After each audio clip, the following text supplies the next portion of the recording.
When you have had a smartphone for a while, it can start to feel slow, and RAM, that is the random access memory, can be the issue. Now RAM is the place where your device stores temporary files and resources, and when a program needs something, rather than pulling it all the way from the memory, it quickly pulls out those files from the RAM, giving you a smoother and a seamless user experience.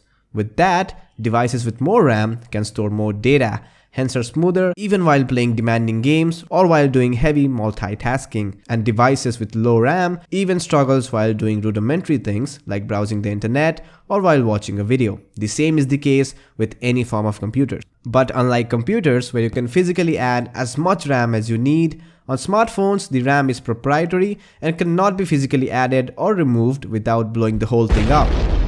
But since your device memory, the memory that you use to store data, is quite similar to your RAM, as it also stores data although at a quite slower rate, which means you can turn a small portion of a SD card or a device memory into RAM. And this is known as virtually creating RAM for your device.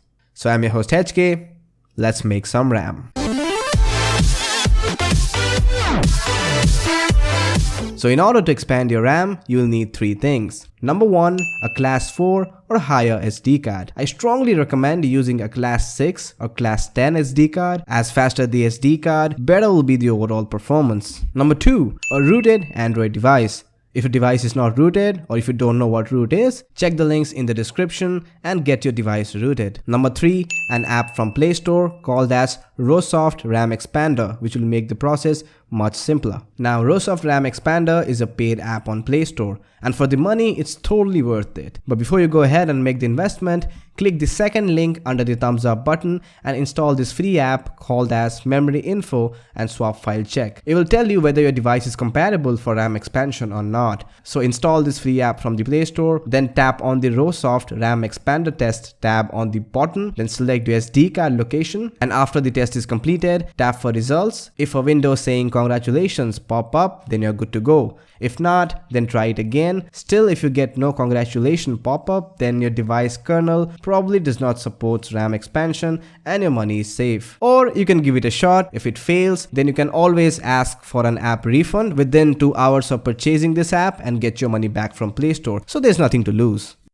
So get the RAM Expander app from the Play Store and open it up. Make sure that your device is connected to the internet. Don't forget to grant the root permissions to this app. And straight up, you'll see a bunch of options and numbers. You can either manually configure each one of these settings individually, or you can simply tap on the optimal value button and the app will automatically configure all the values based on your device. And with that, 90% of the work is done. Now the only thing that you're gonna configure is the swap file slider here. From here you can select the amount of RAM that you want to create. The app will automatically set it to a maximum RAM value that your device can stably support, which is 3 GB in my case. I'll not recommend you going above the optimal value, so let's set it to an even 1 GB of RAM, as we don't need anything above that. You can also set it to as low as 400 MB of RAM, or you can go as high as 4 GB of RAM. But according to me, 1 GB on top of your existing hardware RAM is more than enough for any activity on your device.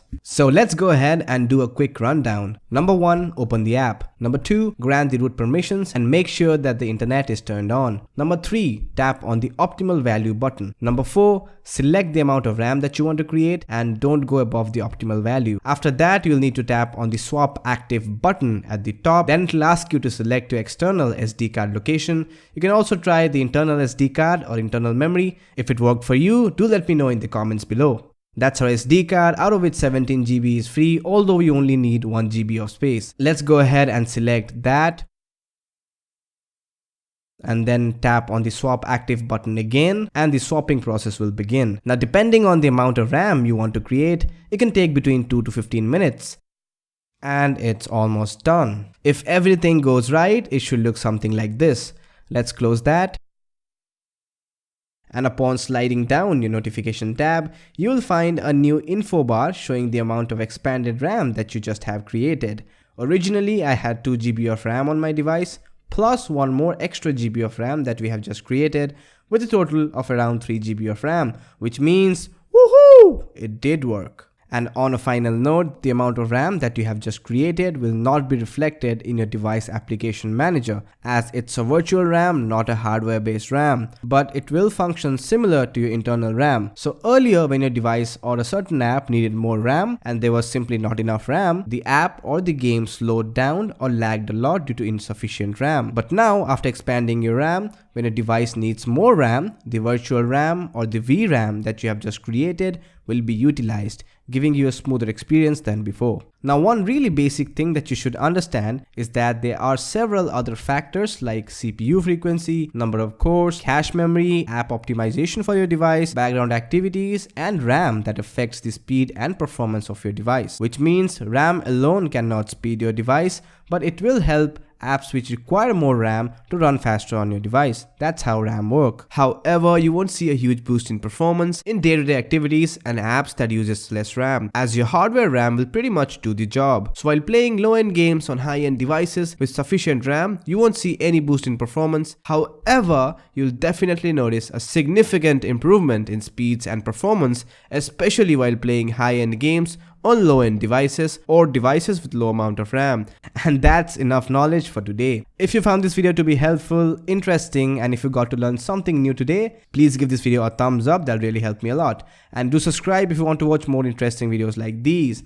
Until then, I'm your host HK from The Android Guy, signing out, and I hope you guys have a great day. Peace.